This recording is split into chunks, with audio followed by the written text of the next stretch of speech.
I wanna start with what you think about the college drama right now, all the college admissions issues. You're a college dropout yourself. What do you think about the current status of higher education? There, first and foremost, to give credit where credit is due, there is a role for a certain kind of higher education, right? And I think that the two functions of higher education are for the genteel, those that do not have to make their own money, those that do want to be exposed very aggressively to not just the arts and to literature, but other people thinking deeply about the arts and literature so that they might become like a higher spiritual class of individuals that know deeply about the world and are more wise, right? There's that function of like the Platonic ideal of liberal arts. And then on the flip side, there's deep, deep, deep technical research that is most conducively done in a university lab setting. And I only say that because the even within Rainmaker, right, we do a lot of research. But it is research with a very specific corporate end. And that isn't to say that the research can't be cutting edge, that it can't be productive. But the open-endedness of university research in, like ridiculous thermodynamic computing or in some crazy biological stuff, there seems to be utility in skilling people up towards those things. Even in an undergraduate context, maybe electrical engineering, if you have like a very hard science, it's much easier to learn that in a university context than it would be even in like an apprenticeship. So I think for the Platonic ideal of liberal arts and the Platonic ideal of hard STEM, there's a role for upper education, but you don't get that like anywhere. So the system as it stands is this lecherous, totally politicized adult daycare. And I think that for 95 or 90 at least percent of young people, they would be better served taking on something more like an apprenticeship out in the world because you can learn how to use CAD software. You can learn how to do mechanical engineering. You can learn how to do basic PCB design. You can learn how to do anything business related or most any software engineering without having gone to university. And so my biggest problem is like, yes, it just doesn't function very well in the first place. But then most especially, I read these books about like the Americans and the British and the French of the 19th century.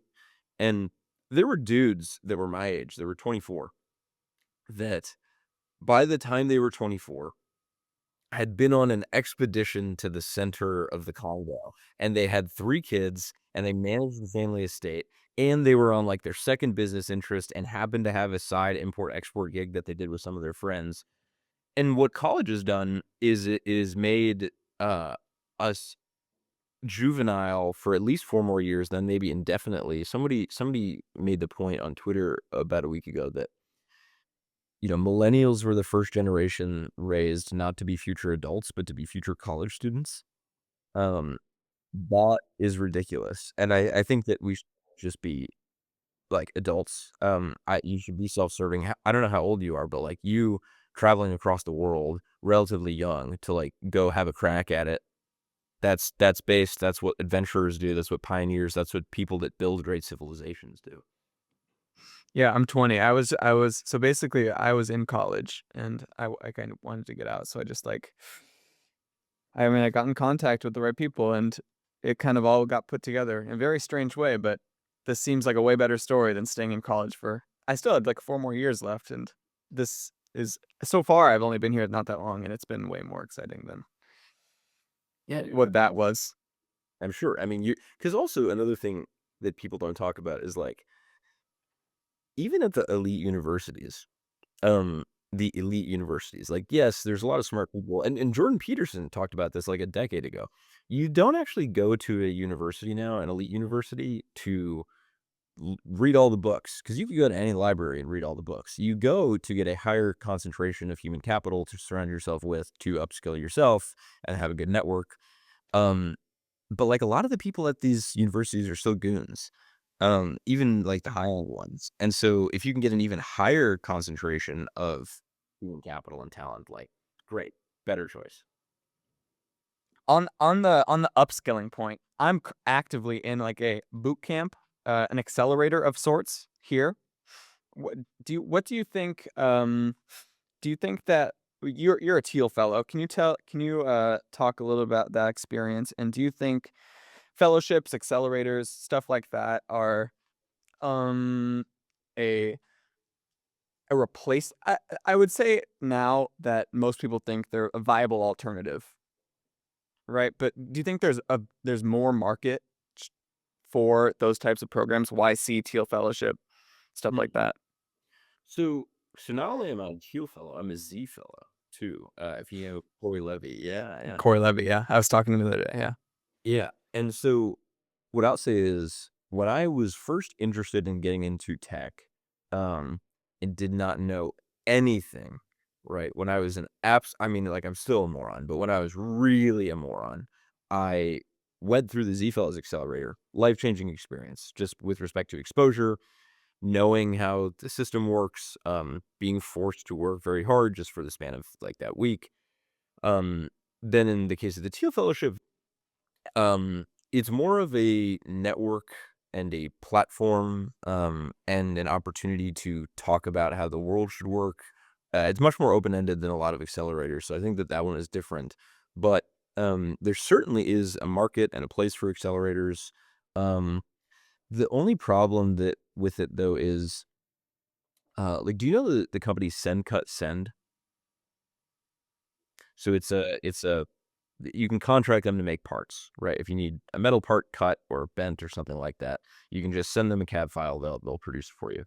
Like, that guy didn't go through the founder of that company, and it's used ubiquitously now. Like, if you need a random metal part and you don't wanna set up a huge manufacturing line, they will make you small batch, medium batch volumes of these parts. That guy didn't go through an accelerator, and I think that the accelerators, although they're great for exposure, for network, for understanding the dynamics of capital and maybe maturing you a bit, you do fundamentally and ultimately just have to get in it, right? You just have to be in the arena. You have to start something. You have to get punched in the face by whatever the problems are that come. And so, yes, I would say we should have accelerators, and there is utility in them.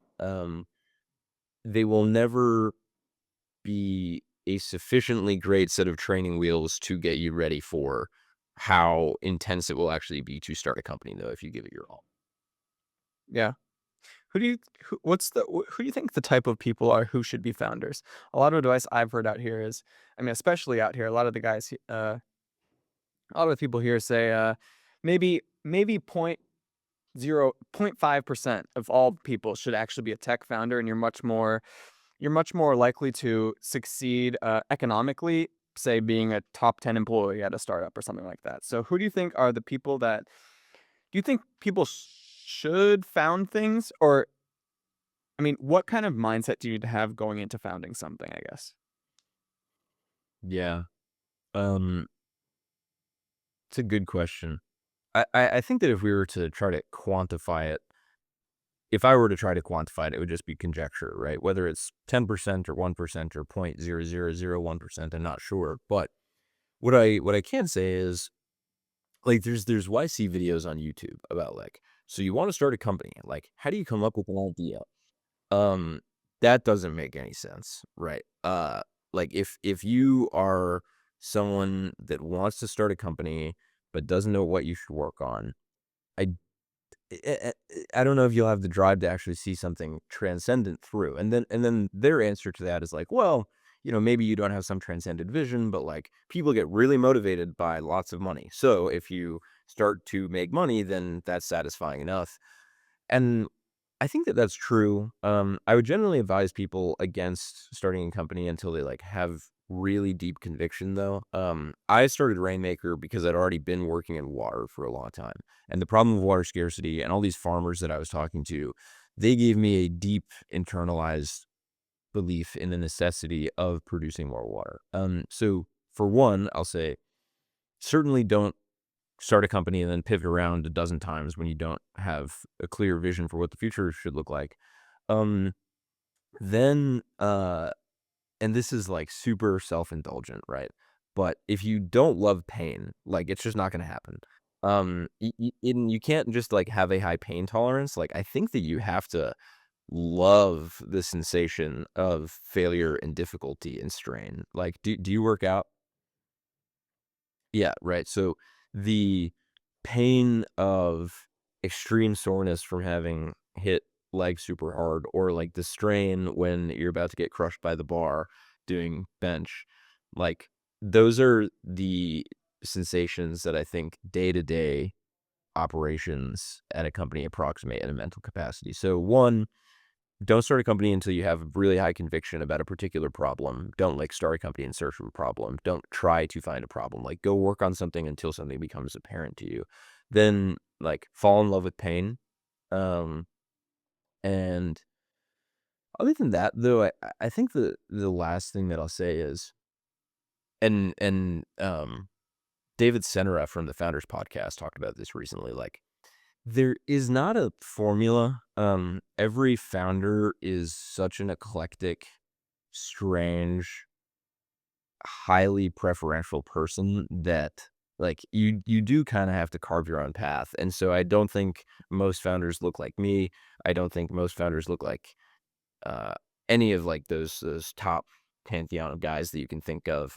You also have to really know who you are and who you're supposed to become, because otherwise you're just gonna copy somebody and then it's gonna be apparent that you're a shill, and then and a husk of a person. So like really have some deep vision for what the world should look like and what you should look like as a person as well. But I guess those are the three relatively abstract things I would say. Yeah, what's so interesting about you is you've been so you've been on the same kind of problem I would love to know how you kind of gained that conviction, or why you're so passionate about um this issue specifically, and then kind of what that journey of like founding to what kind of you are where you are now, what that kind of looks Yeah. like. So in 2019, I did not know anything about water, let alone meteorology, like zero. I didn't know about drones. I did not know about radar. I did not know about aerosol cloud interactions at all. This all started because I had enough of a software engineering expertise to stumble into co-founding my last business, which was TerraSeco, which was this groundwater regulatory compliance platform.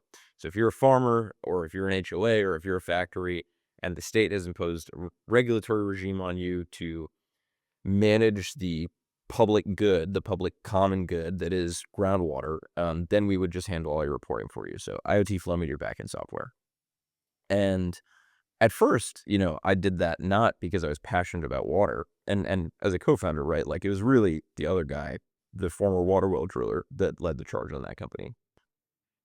I only grew to have conviction about water scarcity after having been told by every water driller I talked to, by every farmer that I talked to, by people from county water districts all the way up to the state permitting agencies, that we're running out of water. And I was like, how could it be that unanimously across the American West, people are talking about water scarcity, and the only solution is like, well, we better regulate it in a more prudent manner.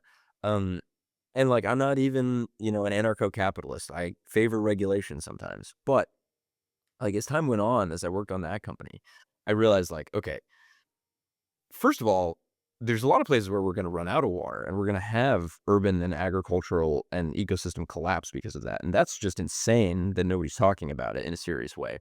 But then secondarily, even if water was not like this impending calamity because of the relative scarcity of it, it is a finite resource.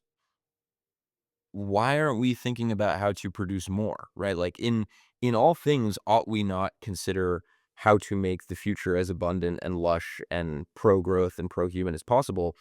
And like I just wasn't hearing about that either, right? Like there's no desal, bro, right? There should be some cool new desal company trying to do the same thing, but it was after I had been in this water business for 3 years, and because I have this pro growth, pro life, like biological life conviction that I realized like we need to make more water, and that's what led me to search out multiple different technologies. Um, and then and then in deciding which technology I would commit to produce more water, like how did it come to be cloud seeding? Well, one, like it just seems sick. Modifying the weather seems like very sci-fi.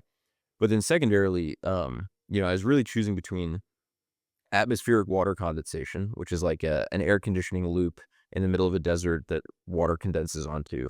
So you get some condensation locally, like military bases have in some places, or cloud seeding. And then there was some techno-economic stuff, but the biggest reason why I chose cloud seeding and weather modification was in Genesis 1:26, and then in multiple places throughout the rest of the Bible. God gives man dominion over all of creation, right? So it says in the King James version, the earth, the seas, and the skies, and all things therein. Um, and I was struck by that in reading it because we kind of got control of the earth. We build cities and dams and reservoirs and roads and cut down forests when necessary. But then the skies and the sea, like, 0 dominion over that, right? Like, we have no control over what happens there, and so as long as what I was convicted about was, like, as long as we don't have control over the skies, we are not fulfilling our God-given responsibility to manage creation in such a way that humanity and nature is better off, and so that was the final thing that kicked me over the edge to work on Rainmaker. Yeah. I you talk about, like, stumbled onto cloud seeding because it, like, sounded cool and it sounded sci-fi. When we came on here when I first hopped on here, you're like, "Yeah, I'm at war." Can you talk a little bit like so, like, the whole, like, it sounds sci-fi. I could see why some lawmakers, some very conservative lawmak not cons but, like, not conservative in, like, the political sense, but conservative, would say would see weather modification and go, "Let's just hold off." Can you talk about a little what you're going through right now and your just general thesis about why cloud seeding specifically is not some scary thing we should be running from? Yeah, totally. So for context, there are states across America, particularly Florida, that are considering carte blanche bans on all weather modification and climate engineering. Um, the origin of the sentiment that led to these bills being proposed is coming from two places. The majority of it is just concerned about chemtrails. Um, I'm totally open-minded to the notion that there are government conspiracies of that sort, but I have not yet been presented with data to suggest that, like, there is active malevolent attempts to poison people by spraying chemicals over cities or anything to that effect. But again, open-minded. So there's that concern. There's sort of always this conspiratorial element that exists in the United States, especially now after the government has lied to us so much. So there's that category. And then there's a more grounded in reality category of all this, which is solar radiation management. There have been proposals by the World Economic Forum, by Bill Gates, by multiple research labs, including Harvard, to spray reflective aerosols into the upper atmosphere, into the stratosphere, to reflect sunlight and cool down the planet. That tech will be, if deployed, extraordinarily consequential and is relatively untested, and nobody can opt out from it if anybody does it, right? Like, if I cool the entire planet down, whether I do it from India or the United States, like, it's still gonna happen. Um, People are worried about that. Then the problem is legislation is proposed to just ban all of this stuff, but nobody differentiates cloud seeding from either solar radiation management or chemtrails. And cloud seeding is altogether unlike the previous two in that it's a technology that has existed for 80 years, which we can talk about, which is crazy. It's one that is proven to have no adverse consequences for the ecology, the agriculture, or human life in the area in which it's used. We just make more rain and snow from existing natural fluffy clouds with water in them, and, uh, you can stop it whenever you want. Unlike solar radiation management, right, which has multiple years of effect once deployed, you can stop cloud seeding tomorrow, and then there will be no more extra rain from cloud seeding. Um, so that's the state of play. Cloud seeding is not chemtrails. Cloud seeding is not solar radiation management. It's just a proven safe way to produce more clean water. And nobody in the American West knows about it. The interesting political dynamic is that it's not Republican versus Democrat. It's Western states that desperately need water and are on the verge of collapse because of it, and Eastern states that traditionally haven't needed water that just think it's all kind of spooky that we have to educate on the differences in order to get regulatory permission just for cloud seeding, even if everything else is banned. I want to talk about the history of the technology. As an American myself, I didn't know what cloud seeding was for the longest time until about 2 years ago. I was flying into Dubai and we had to circle in the air about like 6 or 7 times because there was a storm. And then the guy came on the intercom and was like, "We had it was a seeded storm that they didn't anticipate or something." And I just my mind was blown. It was just like, "What, you just like made a storm?" And like the technology seemed completely foreign to me. I'd like to ask you to go through kind of that history of the technology and why America has completely missed the memo on the technology as a whole, apparently. Yeah, yeah, totally. So, um, one point of clarification, cloud seeding doesn't mean making storms. We cannot make clouds yet. Haven't figured that one out. Interesting problem, but not one that involves cloud seeding. And cloud seeding, again, it just makes natural clouds precipitate more. Forgive me if I become redundant with that point, but I've learned that it's necessary to repeat. The history of cloud seeding goes as such. 1940s, America's killing it, right? We have rocketry coming up, we have fission on the up, cloud seeding shows promise to terraform the world. Um, all well and good, and GE conducts the first experiments to enhance precipitation over Western New York in the 40s. Then, because in those experiments, if you have like a if you well, they had these cameras, they saw these streaks, uh, like these race car tracks in a cloud deck where all the water had precipitated out of the cloud. And so they were like, "Duh, yeah, it works." But that was essentially the extent to which they got validation of its effect. So the theory is and was and has been, there are some clouds with super cooled liquid water, meaning that there's water that's below 0 degrees Celsius in some of these clouds. Water doesn't instantaneously freeze until about -38 Celsius. And so they have no natural aerosols, no natural dust to freeze onto the droplets. And so if you provide some ice favorable aerosol to those clouds, then the droplets will favorably freeze onto it, grow into bigger snowflakes, and then eventually become heavy enough and large enough to precipitate, maybe melt back into rain or stay as snow. That was what the theory was. And because we had like a little bit of evidence of its efficacy, and because we were super pro technology and like very risk taking at the time, we invested in it heavily. In fact, like Project Skywater was this American initiative where we had hundreds of millions of dollars in annual spend on weather modification at a national level. Awesome. Um, but the problem that kept coming up was validation, meaning uh, if I fly a plane into a cloud and I like fart some fairy dust and then it rains, that doesn't mean that we caused it to rain. That might just mean we're really good at picking clouds that are going to precipitate naturally. So proving causally that your intervention induced more precipitation than would have occurred otherwise, that was always very difficult to do.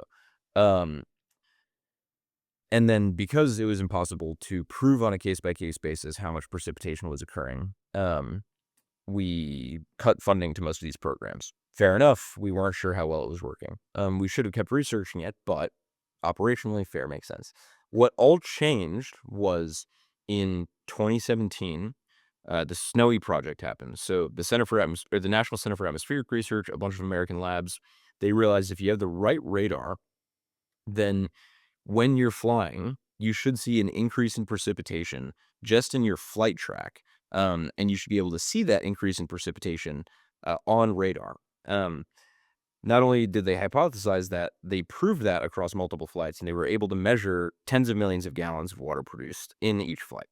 Incredible, great. That study was recapitulated by a Swiss lab in 2023, and so that's what catalyzed me to start Rainmaker. Now, the funny thing is, even without that validation, and like America has the best validation tech in the world, even if not the best operational system, other countries kept investing in it. And so the curious question is like, okay, it makes sense that we didn't invest heavily in an operational system that we did not understand the benefit of. But all the while, China and Saudi and the Emirates and Southeastern nations or Southeast Asian nations, they were all still investing in it because they still saw the potential, right? And so why America shies away from ambitious, great projects, I don't know. That's kind of the like what happened in the 1970s question. Like we kind of just lost the sauce. And why that is, you could name 101 reasons, but, I think that, you know, the Gundo crew and a lot of other technologists, we're gonna fight tooth and nail and bleed a lot to ensure that our progeny do not suffer from the same stagnation that, we did and that our parents did, and frankly, I think that this is probably America as we know its last shot, and I don't mean to be overdramatic, like, the polity that is the United States will probably persist, but, like, if we stay stagnant for another 50 years, it's gonna be pretty hard to be a hyperpower. It's gonna be pretty hard to maintain the sort of, global influence and innovation, and quality of life that we currently have. So, validation was the reason why people didn't pursue it writ large, and also just not being spirited enough. Validation now is why this technology is operationable operationalizable, throughout the rest of the US. We were talking a little bit about this before we started recording. I think there's not a lot of people who actually understand that the country is somewhat on its last legs. I'm referencing the United States. I'd like you to talk a little bit about this American revival effort being made by the country and what you think the tech sector specifically should be doing about it. Well, to make it very, uh, grounded in the immediate reality, everyone's freaking out about these tariffs, for example, right? And we can get into, like, the larger issues, but with respect to these tariffs, yeah, the stock market is collapsing. Um, sorry, bro, who gives a shit? Like, the financialization of the economy, the securitization of all of these bullshit derivatives to find, like, a more efficient price for different products. Um, I'm not gonna be a total Luddite and say, like, there's no utility in those financial services. I think they have produced value, but, like, you can only build that Jenga tower up so high before you actually need the stable base that, is hard capital equipment and manufacturing capacity and productive, tangible output. And so, those tariffs, if they destroy Wall Street, fine, whatever. Wall Street has destroyed America, right? Like what they're going to do, and it's going to take a long time. And so the question will be whether the United States and the current regime has the fortitude to withstand the pressure that will come from the continued stock market collapse. But those tariffs will facilitate reindustrialization because they will incentivize and catalyze American production, right? Like if the cost of a Cambodian shirt is the same as an American shirt, people will buy or at least have more inclination to buy an American shirt. Um, so with respect to the US being on its last legs, like, yes, I think that we're a stupider nation. The debt is incredibly large. The spending is bloated. The rate of innovation has slowed. Um, our respect throughout a lot of the world has collapsed. All of these things are true. But there's a verse in Esther that I resonate with a lot, which essentially the story of Esther goes something like this. There is an empire in the Middle East. Many Jews live within the empire. The emperor issues a mandate saying, like, in 30 days or so, kill all of the Jews. And then Esther, who is a bride of the emperor, says to her uncle, like, what are we going to do? Surely we will all perish. And her uncle Mordecai wisely says, like, well, perhaps the Lord has brought you to the kingdom for such a time as this, right?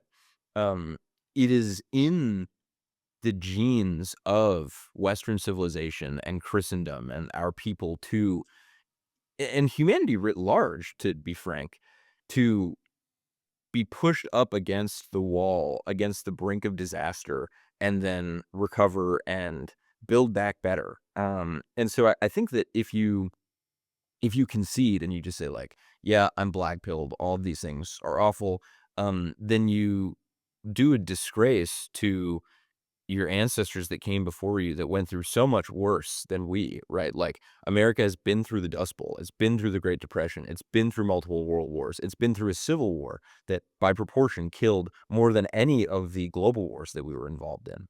Um, I think that I think that the thing, and Peter Thiel has said this, right? Like, it is not intellect that we lack. It is courage. It is will.